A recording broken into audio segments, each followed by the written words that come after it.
All right, so I'm going to teach you how to identify different types of wires when you're looking at a wiring diagram. Okay, and we're going to do this by coloring the wires. Okay, this is a good practice to get into early on when you're new to looking at wiring diagrams. You should be able to look at a wiring diagram quickly and be able to identify, oh, well, what is this wire? Is it power? Is it ground? What about this wire? Is it power? Is it ground? Is it waiting for power? Is it waiting for ground? Okay, so this video will walk through those. This is a horn circuit from a 2003 Chevy Cavalier. All right, the thing we're going to do first is we're going to make ourselves a little key down here. So we're going to say that every time I color something red, this will be a wire that is always power.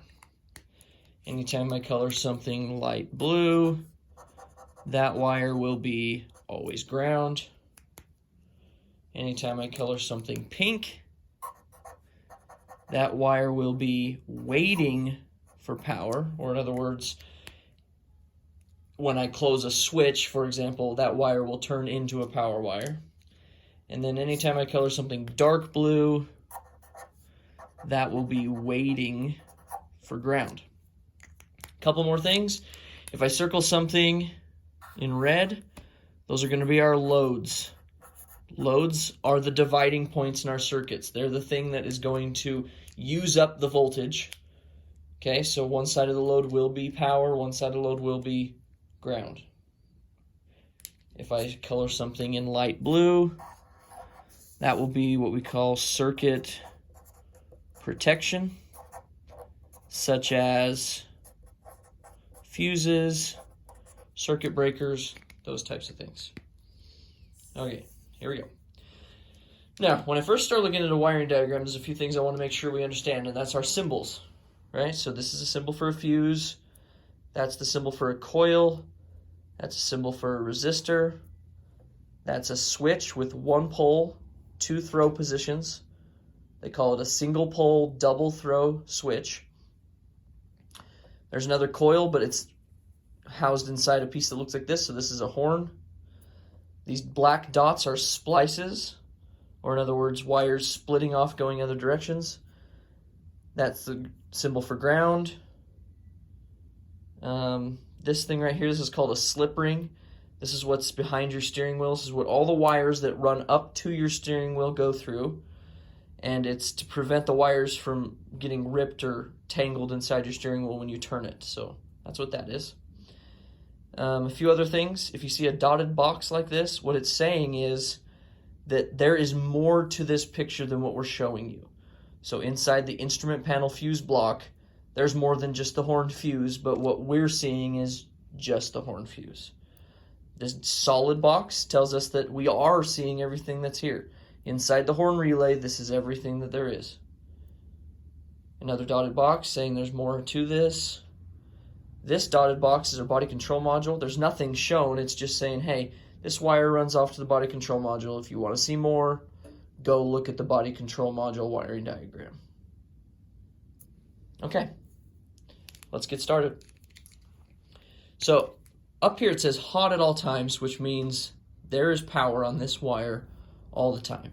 Sometimes it might say hot and run, hot and crank, which means our ignition switch would be controlling when this gets power, but not in this case right here. So I can go ahead and I can just draw red all the way through to these points.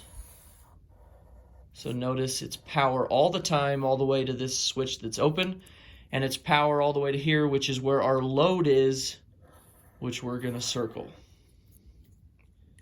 Up here we saw our fuse, so that's our circuit protection. We're going to circle that in light blue. Okay, then we're going to move on to grounds. We said these were the symbols for grounds right down here. So you'll notice this one just goes up, stops because the switch is open. This one goes up and stops because we run into another load. We'll circle that in red. Loads are our dividing points. There we go. So we got two loads in this circuit. All right, next, waiting for power. So there's only one wire in this circuit that's waiting for power. It's this one right here, right? This horn always has ground. In order to work, it needs power. So when this switch closes, this wire will become a power wire. Okay. Now we'll do our waiting for grounds. So again, this coil right here, which is used inside the relay to close this switch, right? If I turn this coil on, it's going to create a magnetic field. It's going to pull this switch closed, which is why they drew this dotted line here. Okay? It always has power, but it needs ground, and it's going to get ground from right here. So when this switch closes, this whole wire is going to turn into ground. And this wire that's going onto the body control module will also become grounded, probably indicating to the control module that, hey, we're pushing the horn right now. Or also the body control module would be able to control the horn if it gave ground to this wire. Okay? All right, that's all there is to this. Now, I don't sit down and color every circuit that I look at, but practicing this early on makes you quicker and more accurate when you start looking at wiring diagrams on a daily basis. So since I've done this, I can look at any wiring diagram now and I can know, hey, this wire's power, this wire's going to become power, the switch is controlling it. Okay, after that, you can go ahead and start doing testing and you can say, oh, well, I should see X amount of volts here and I should see X amount of volts here. Let me pull out my multimeter and test it. So if you want to know how to do that, watch my video on identifying voltages in a wiring diagram.